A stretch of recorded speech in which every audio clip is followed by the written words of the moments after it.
Hey everybody, Cheryl here, and I wanted to share some ahas I've had with you in the last couple weeks. A couple weeks ago, I made a video about this time of year when clients want to put some depth back into their hair.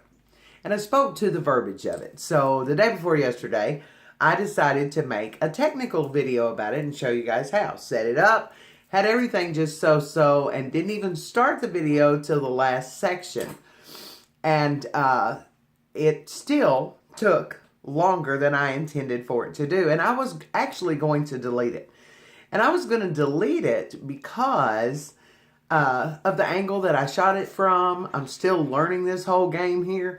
And so I was like, I felt very defeated about it, but it was still on my phone. And I went back while I was waiting for a client to process yesterday, and I really looked at the video and I thought, it's great information, but the video is not great because of the angle. You could see the psoriasis on my arm and yada, yada, yada, yada. But then when I came home from lunch yesterday and my mannequin head that I had felt so defeated about had dried, I really, really loved her look and her color. And it gave me a lot... Ooh. Well, hello there. It gave me a lot more ahas when I began to consider all of it. And you can find the video on YouTube. I did upload it. I didn't delete it. So it is on YouTube at Cheryl Segraves, Segraves. But here's the ahas that I wanted to share with you. So what I did right here was, first of all, let me show you her color. You can see how it's shadow-based. And I really want to speak to one more time. I think I've said this 2 or 3 times. If we could just change our verbiage from root smudge, root base, root shadow. Let's leave the word root out of it. Clients spend a lot of money not to have roots. But I find if I say things to her like depth and dimension, then I get a lot further and I don't have to worry about her flipping out on me. Okay, so you can see the beautiful tones in her hair. And you can see the seamless melt all the way down. Now, here were the big ahas. So what I did, I made this little chart, make it a little bit easier. Come in a little bit closer where you guys can see it instead of me.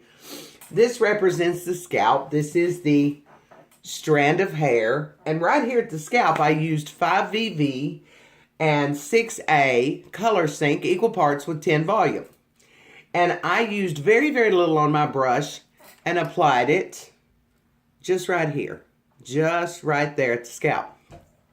Then I used a blending brush. My favorite happens to be CBC brushes, if you've seen me talking about them. And no, Christopher does not pay me for these. I really love these brushes, okay?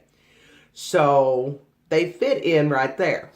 So with the second formula, I used Color Sync 6A and 8 Violet and Clear, all equal parts with 10 volume.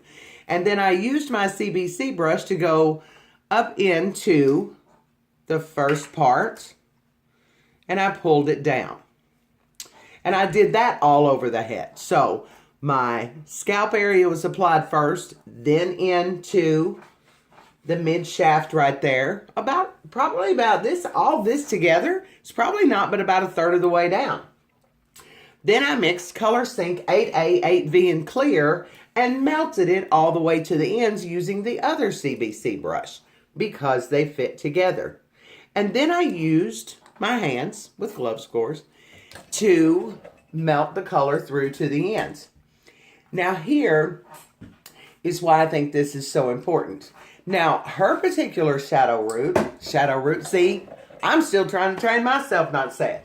Her particular shadow base has a lot of violet tones.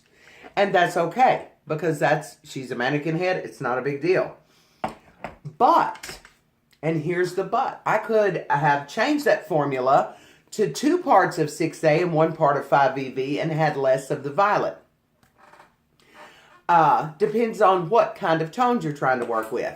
But because I used violet and ash all the way through, this client gets a lot of depth because she She was an older mannequin that had only been cut. She'd never had any color. And she was that yucky yellow, level 8, level 9. She was not a pretty color.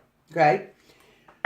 So what we face in January, February, into the spring, they want to get rid of the depth and dimension we put in there, which we typically put in with low lights. And then I'm going back in there and I'm trying to lighten it up. Now I got huge disparities in the color and the tone, trying to get a great balance. And we all face the same thing. And how do I tone off those pieces that now have become warm without making the lighter pieces go way too cool and ashy? But if I've used the same tone all the way from scalp to ends, then what happens is it becomes an equal balance wherever I try to lighten it.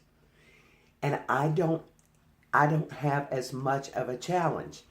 The other thing too is she can't accuse me of putting stripes in her hair. And it also, there's way too many blondes running around out there with the wrong tone of blonde. It also gives dimension, but it keeps the bulk of her blonde around her face where she likes to see it. So those were just some of the ahhas I had in my attempt to make a great video that I was not happy with.